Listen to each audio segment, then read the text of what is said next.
그 예배 때 성령께서 말씀과 기도와 찬양을 통해서 우리 가운데 성령의 충만함을 보여주시는 거예요. 제가 날마다 똑같은 말 하니까 감각이 없으시죠? 감각이 없으신 분들이 있습니다. 예. 재미가 없어요.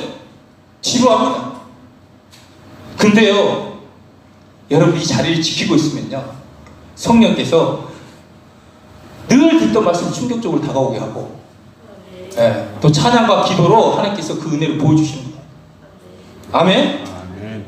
여러분 구약을 보면요, 항상 어려울 시대가 있었습니다. 백성들이 무너지고 성전이 무너질 때 가장 먼저 했던 이스라엘 백성들의 행위가 뭔지 아세요? 예배를 다시 세우는 것에 있었습니다. 우리 삶에 문제가 있지 않습니까? 우리 가정사의 문제, 직장의 문제, 사람과 관계의 문제, 여러 가지 문제가 있습니다. 여러분 다 놓고 내 삶 어떻는지 이거 다 놓고 예배에 한번 올인해 보세요. 예배에 올인하시면 그 예배가 모든 문제를 풀어가는 하나님의 시작점이 될 것입니다. 이렇게 할 때 하나님이 우리 가운데 이 일들을 이루어 가실 줄 믿으시기 바랍니다. 오늘 정리합니다. 우리가 오늘 동행과 영적 전지에 대해서 얘기했습니다. 예수님은 이 세상이 어떤 곳인지 알고 있었기에 또 올라가시면서 걱정을 많이 했어요. 그리고 올라가실 때까지 끝까지 주님은 우리를 사랑하셨습니다. 그리고 남겨진 이 제자들 어떻게 숨겨한지도 알고 있었습니다. 그런데 이 세상에 남겨진 우리들에게 승리할 수 있는 비결이 있다. 그게 뭡니까? 네, 성령님을 우리에게 보내주셨다는 거예요. 하나님은 우리의 신분이 연약하다라고 가르쳐주고 계십니다. 여러분 우리가 진짜 연약해요. 우리 정말 양이라니까요. 네. 저도 잠깐 좋았다가요, 또 며칠 지나면 또 금방 넘어져요. 목사님 저도 그렇습니다. 근데 방법은요, 성령님에 대한 갈망이에요. 성령님에 대한 갈망. 정말 이분이 아니면 안 되는 이 갈망. 당신이 아니고서는 나 하나님 뜻대로 살 수 없습니다. 이게 너무나 중요해요. 여러분 이 간절함이 안 되면 어느 때는 말씀 다 여러분들 지식이고 교리입니다. 이 마귀가 또 생각을 넣어주는구나, 이렇게 끝나버릴 수가 있는 거예요. 하나님 우리 가운데 말씀하신 이유는 딱 하나, 간절함. 정말 우리는 어린 양이 일 가운데 있는 거예요. 잡아 먹이는데 시간이 얼마 걸리지 않습니다. 살아남을 수 있는 길은 성령님이세요. 오늘 그 성령님의 간절한 마음으로, 정말 의뢰하는 마음으로 하나님께 나아갔으면 좋겠습니다. 아멘.